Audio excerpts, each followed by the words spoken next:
देखिए, मैंने तो पहले कहा है कि जब भी कोई सरकार चुनावों में जाती है तो वो अपना घोषणा पत्र लेकर के जाती है कि हमने 5 साल में कौन से कार्यक्रम करने हैं, और उसी घोषणा के एक संदर्भ में कुछ गारंटीज होती हैं जिसको सरकार जो है वो एक समय अवधि के साथ जो है पूरा करना चाहती है। जो सीतारमन जी कह रहे हैं कि कांग्रेस की या कर्नाटका की सरकार की जो वित्तीय पोजीशन जो है, कांग्रेस सरकार की वित्तीय पोजीशन जो है वो सभी जगहों के ऊपर जो है वो खराब नहीं है। हमारी कांग्रेस पार्टी जब सत्ता में आई है तो हमने बड़ी सूझबूझ से जो है वो हमारे मुख्यमंत्री जी ने, जो वित्त मंत्री भी हैं, उन्होंने देश के हिमाचल प्रदेश को चलाने के लिए बड़े पॉपुलर जो है वो फैसले लिए हैं, और उनकी फैसलों की कतार में जो हमारी गारंटीज़ हैं उनको भी हमने पूरा करने की कोशिश। अगर जो हमारी सबसे पहली जो गारंटी हमारी ये थी कि जब सरकार सत्ता में आएगी तो हम पुरानी पेंशन जो है बहाल करेंगे, और इससे 1 लाख से ज़्यादा जो 25,000 के बीच सरकारी कर्मचारियों को आज पुरानी पेंशन का लाभ जो उनको मिला है। इसी तरह से हमारी ये गारंटी भी थी कि हम महिलाओं को, पात्र महिलाओं को 1500 रुपया जो है वो हम जो है वो देंगे, और उसके संदर्भ में भी जो हमारी विडोज़ थी, ओल्ड थी, जो हमारे 70 साल से नीचे की ऊपर की जो हमारे मर्द थे, औरतें थी, जिनको हम 1,000 रुपया पेंशन देते, उसको गा करके 1500 रुपया किया। और जो हमारी पिछली बार भारतीय जनता पार्टी ने उसका बड़ा दुष्प्रचार किया जब हमारे वहाँ इलेक्शन, तो उस वक्त हमने लाहौल स्पीति की महिलाओं को 1500 रुपये का फर्स्ट किस्त उनको जारी की थी। और जो हमारी जो वाई इलेक्शन में जो हमने कहा था कि हम जो है वो 3 महीने की पैसे जो है वो उनके अकाउंट में डालेंगे, और इस चुनाव के बाद हमने वो पैसा उनको दिया।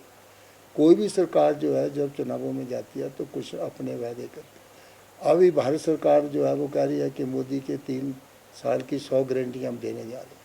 और आज वो उड़ीसा में है, आज उनका जन्मदिन है। उस जन्मदिन के ऊपर मैं उनको बधाई देता हूँ। लेकिन जो सुभद्रा योजना वो अपने जन्मदिन के ऊपर शुरू करने जा रही है, और उसमें उन्होंने महिलाओं को 10,000 रुपया जो है वो सालाना देने की घोषणा की है। मैं ये पूछना चाहता हूँ वित्त मंत्री से कि ये कौन सा बजट है जो आपने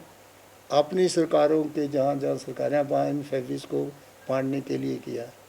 आपने लाडली बहन योजना है, उसको आपने जो है वो मध्य प्रदेश में शुरू किया।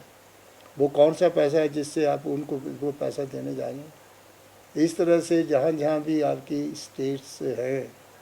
वो आप उनको जो है वो ये फैक्ट्रीज बांट रहे हैं, तो पहले अपने गरबान में झांक के देखो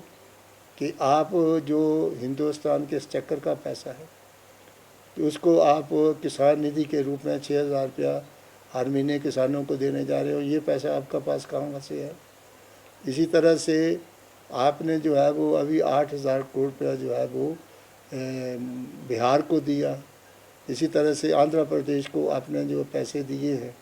और उनको आपने जो है वो लमसम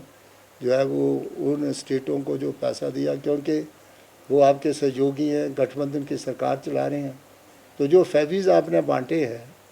कभी उनके ऊपर भी आपने देखा कि इस प्रकार के लमसम पैसे उन स्टेटों को आप दे रहे हो, और जो स्टेटें जिनका जो है वो अपना हक है जो उन्होंने आपसे लेना है उसको आप नहीं दे रहे हैं। हमने 29,000 करोड़ रुपये जो है भारत सरकार से ले रहे हैं, और जो हमारे सरकारी कर्मचारी हैं उनका बहुत सा पैसा जो कटौती के रूप में पहले गया हुआ है। जब हमने ये स्कीम शुरू की है हिमाचल प्रदेश में ओल्ड पेंशन स्कीम, और उससे पहले जो स्कीम चली थी उसका कुछ पैसा जो है वो भारत सरकार में 94 करोड़ के लगभग उसके पास पड़ा है। वो पैसा भी हमें आना चाहिए। जो हमारे सुप्रीम कोर्ट में केसेस चल रही है जिससे भी हमने 9.17% शेयर जो था वो हमें प्रोजेक्टों से मिलना था, वो पैसा सुप्रीम कोर्ट में डिसीजन होने के बाद भी वो पैसा हमारा रिलीज़ नहीं हो रहा है। फिर भी हमने अपने साधनों से, जो पिछली बार इतनी आपदा आई है उसके लिए 25,000 करोड़ रुपये का प्रावधान सरकार ने खुल करके जो है वो हमारे लोगों को राहत प्रदान 2400 करोड़ रुपये का राहत पैकेज दे करके लोगों को तो ये कह देना कि जहाँ जहाँ कांग्रेस पार्टी की सरकार है वहाँ पर उनकी वित्तीय पोजीशन अच्छी नहीं है, लेकिन जहाँ जहाँ आपके गठबंधन की सरकार है उनको तो आपने इतने बड़ा पैसा दे करके बेल आउट करने की कोशिश किया। तो ये पक्षपात का रवैया जो है वो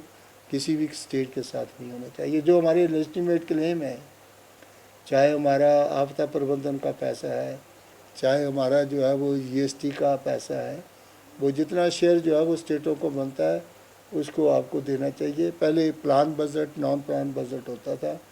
उस वक्त जो है रेलवे बजट अलग होता था। अब सारे बजट जो है वो उनको इकट्ठा कर दिया गया। पता नहीं चलता कि हमारी जो